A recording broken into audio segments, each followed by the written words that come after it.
Elbet bu dağlara bahar gelecek, o su türküleri söylenecek. İnancı tam olsun huzurla, ormanın yakını beni kırsa aşireleri yana süzgün babaya. Uzun oldum, uzun oldum, yaralı yüreğim uzadı. Ak güvercinlere kapılmış gidiyor dağlara doğru, huzurun olur.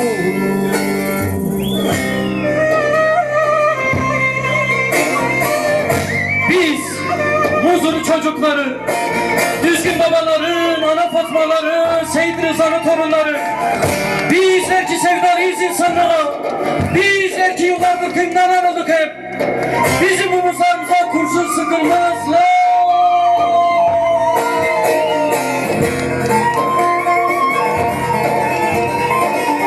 Ben Erzurum'da bir çoban kabalı, Tunceli'de ozanların sazı, Diyarbakır'da 7 kardeş burcu, Derik'te bir zeytin ağacı, Somali'de az bir çocuk ve Filistin'den dur çağrısına taşla karşılık veren aç bir çocuğum.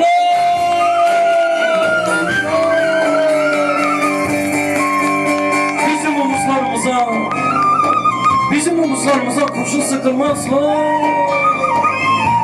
Ondan kurşun sıkılmaz la hemen.